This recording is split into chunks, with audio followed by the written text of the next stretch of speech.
Hello students, তোমাদের সকলকে স্বাগত। আজকে তোমাদের দ্বিতীয় পর্যায়ক্রমিক মূল্যায়ন 2026 এর ক্লাস 9 এর রায় ও মার্টিন প্রশ্ন বিচিত্রার ভূগোল বিষয়ের মডেল সেট 10 করে দেখাবো। তো চলো শুরু করা যাক।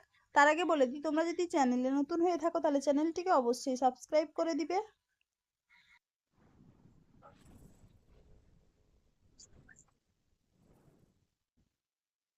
দেখে নিই একের দাগে সঠিক উত্তরটি নির্বাচন করে লেখো। পৃথিবীতে মোট অক্ষরেখার সংখ্যা হলো অপশন ডি 360টি। পরের প্রশ্ন কি আছে? স্থানীয় সময় নির্ণয় করা হয় যে রেখা অনুসারে, তা হলো অপশন বি দ্রাঘিমা রেখা। পরের প্রশ্ন কি আছে? স্ট্রম্বলি হলো এক ধরনের আগ্নেয়গিরি যা সবিরাম। উত্তর হবে কি অপশন বি। পরের প্রশ্ন কি আছে? যে ভূমিভাগটি সমুদ্রপৃষ্ঠ থেকেও নিম্নে অবস্থিত তা হলো অপশন ডি তুরান সমভূমি। পরের প্রশ্ন কি আছে? এ স্তর থেকে খনিজ পদার্থের নিচের দিকে স্থানান্তরকরণকে বলা হয় অপশন বি ইলুভিয়েশন। পরের প্রশ্ন কি আছে? বারিন্দ্রভূমি অবস্থিত যে রাজ্যে, তা হলো অপশন এ উত্তর দিনাজপুর। পরের প্রশ্ন কি আছে? নরওয়েস্টার বলা হয় কোন ঝড়কে? উত্তর হবে কি অপশন এ কালবৈশাখী। এবার দেখেন দুইয়ের দাগে নিচের প্রশ্নগুলির নির্দেশ মতো উত্তর দাও। দুইয়ের এ, দক্ষিণায়নের শেষ সীমা হলো ড্যাশ রেখা। উত্তর হবে কি মকর ক্রান্তি রেখা। পরের প্রশ্ন কি আছে? সমসত্ব শিলায় ড্যাশ প্রকৃতির যান্ত্রিক আবহবিকার বেশি মাত্রায় দেখা যায়। উত্তর হবে কি উষ্ণতার পরিবর্তন। নিচের যে বাক্যগুলি শুদ্ধ তাদের পাশে সু এবং অশুদ্ধ হলে পাশে অ লেখো। রাশিয়াতে একটি মাত্র সময় অঞ্চল দেখা যায়, এটা হবে শুদ্ধ।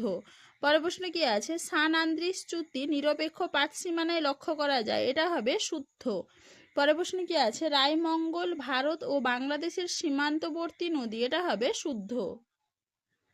এবার দেখে নি দুইয়ের সি, নিচের প্রশ্নগুলির দুই এক কথায় উত্তর দাও। ইউস্ট্যাটিক আলোড়নের প্রধান কারণ কি? উত্তর হবে কি সমুদ্র জলের আয়তনের পরিবর্তন। পরের প্রশ্ন কি আছে? পশ্চিমবঙ্গের মালভূমি অঞ্চলের সর্বোচ্চ শৃঙ্গের নাম কি? উত্তর হবে কি গোর্গাবুরু। পরের প্রশ্ন কি আছে? পশ্চিমী ঝঞ্ঝা কোন ঋতুতে ঘটে? উত্তর হবে কি শীতকালে। এবার দেখে নি তিনের দাগে নিচের প্রশ্নগুলির অতি সংক্ষিপ্ত উত্তর দাও। মহাবৃত্ত কাকে বলে? দেখে না উত্তরটা তোমরা। মহাবৃত্ত এখান থেকে লিখবে এইটুকু। পরের প্রশ্ন কি আছে? আন্তর্জাতিক তারিখ রেখার দুটি বৈশিষ্ট্য লেখো। এটা তোমাদের আগের মডেল সেটে দেখানো হয়েছে, সেখান থেকে তোমরা একটু করে নিবে। পরের প্রশ্ন কি আছে? গ্রস্ত উপত্যকা কাকে বলে? দেখে না উত্তরটা তোমরা। গ্রস্ত উপত্যকা এখান থেকে এইটুকু লিখবে।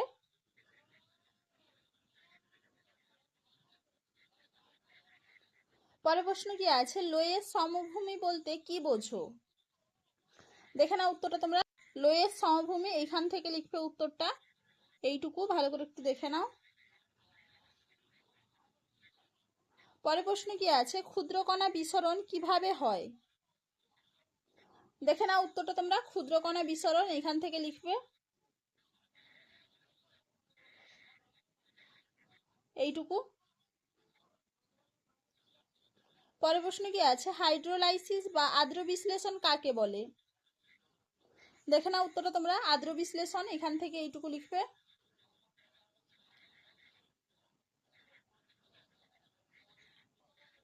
পরের প্রশ্ন কি আছে? আশ্বিনের ঝড় বলতে কি বোঝো? দেখে নাও উত্তরটা তোমরা। আশ্বিনের ঝড় এখান থেকে এইটুকু লিখবে, ভালো করে একটু দেখে নাও।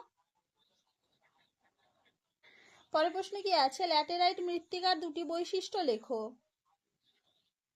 দেখে নাও উত্তরটা তোমরা। ল্যাটেরাইট মৃত্তিকা বৈশিষ্ট্য এখান থেকে লিখবে এইটুকু। চলো আজকে এইটুকুই, দেখা হচ্ছে পরের ভিডিওতে। ভিডিওটি ভালো লাগলে লাইক করে দিবে এবং চ্যানেলটিকে অবশ্যই সাবস্ক্রাইব করে দিবে।